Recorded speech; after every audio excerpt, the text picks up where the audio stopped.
क्या आप जानते हैं कि बिना गोली चले और बिना शोर मचाए आपकी नस्लों को तबाह करने की तैयारी हो चुकी है? अगर आप खुद को आदिवासी कहते हैं और गर्व से अपनी संस्कृति की बात करते हैं तो यह खबर आपके लिए एक खतरे की घंटी है। भरूच जिले की झगड़िया तहसील के इंदौर गांव में नर्मदा नदी के 24 खनिज ब्लॉक्स, जो सीधे तौर पर स्थानीय आदिवासी समुदाय के हक और रोजगार के लिए थे, क्या उन्हें अब नियम कानूनों को ताक पर रखकर अवैध तरीके से बाहरी सिंडिकेट के हवाले किया जा रहा है? इंदौर में जो हो रहा है वह सिर्फ एक शुरुआत है। क्या यह एक टेस्टिंग लैब है? याद रखिए, अगर यहां वे कामयाब हो गए तो पूरे गुजरात और पूरे भारत के आदिवासी इलाकों को इसी तरह कौड़ियों के भाव माफियाओं के हाथ बेच दिया जाएगा। मैं आपका दोस्त डॉक्टर भाविन कुमार शांतिलाल वसावा, भरूच से।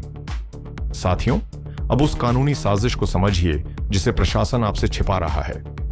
Gujarat minor mineral concession rules GMMCR 2017 के नियम 4(2)G में साफ साफ लिखा है कि अगर इलाका शेड्यूल एरिया आदिवासी क्षेत्र है तो नीलामी से पहले ग्राम सभा की लिखित मंजूरी अनिवार्य है।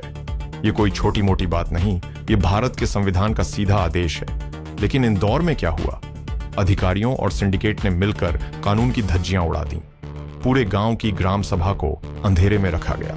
सिर्फ ग्राम पंचायत, चुने हुए कुछ लोगों के सामान्य सभा ठहराव के कागज पर ठप्पा लगवा लिया और 24 बड़ी खदानों के ब्लॉक अवैध तरीके से नीलाम कर दिए। चौंकाने वाली बात यह है कि यह 90 हेक्टर जमीन के लिए सामान्य सभा ठहराव है। कान खोलकर सुन लीजिए, ग्राम पंचायत अलग है और ग्राम सभा अलग। पंचायत के पास वह पावर ही नहीं है जो ग्राम सभा के पास है। यह सीधा सीधा आदिवासियों के संवैधानिक हक पर डकैती है। अगर आज आप चुप रहे तो कल ये आपके घर की जमीन का सौदा भी इसी तरह फर्जी कागजों पर कर देंगे। याद कीजिए, हमारे पुरखों और भगवान बिरसा मुंडा जैसे महापुरुषों ने अपना खून बहाया है, तब जाकर जयपाल सिंह मुंडा और बाबा साहेब अंबेडकर जैसे महानायकों के संघर्ष से हमें यह संवैधानिक सुरक्षा मिली है। भारत के संविधान की धारा 244(1) और धारा 13(3) क के तहत हमें 5वीं अनुसूची और PESA कानून का वह कवच मिला है जो कोई मामूली कागज नहीं है। यह कानून दहाड़ कर कहता है कि आदिवासी इलाकों का असली राजा कोई अधिकारी या बाहरी नेता नहीं, बल्कि आदिवासियों की अपनी ग्राम सभा और आदिवासी खुद है।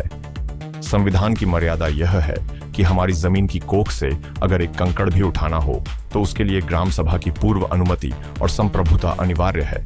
लेकिन आज इंदौर में प्रशासन ने हमारे महापुरुषों के बलिदान और संविधान की इन पवित्र धाराओं का सरेआम गला घोंट दिया है।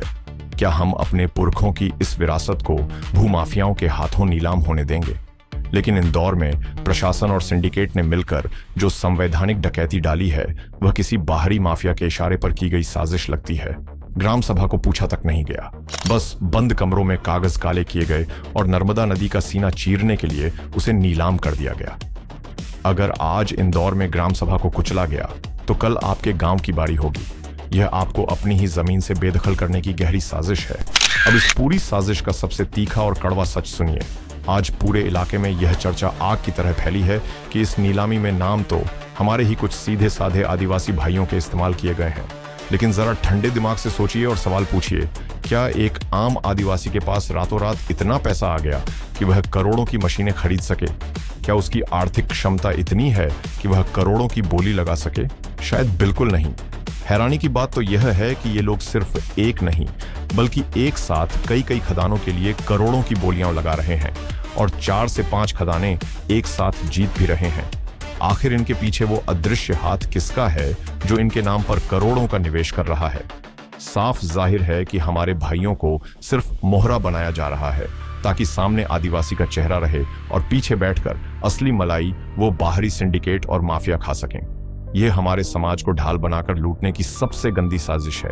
सावधान, अगर कल को नदी का सीना ज्यादा चीरा गया, अवैध खनन किया गया या पर्यावरण को नुकसान हुआ तो करोड़ों का जुर्माना उस गरीब आदिवासी के नाम फटेगा जिसके पास फूटी कौड़ी नहीं है।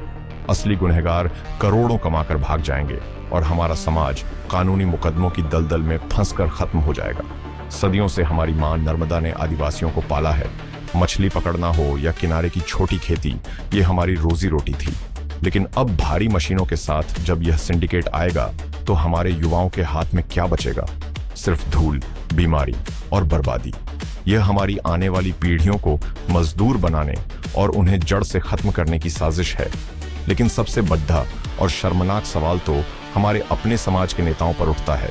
आज जब इंदौर के आदिवासियों के संवैधानिक हक सरेआम लूटे जा रहे हैं, तब आदिवासी हितों का ढोल पीटने वाले ये तमाम राजनीतिक दल और उनके नेता मौन क्यों हैं?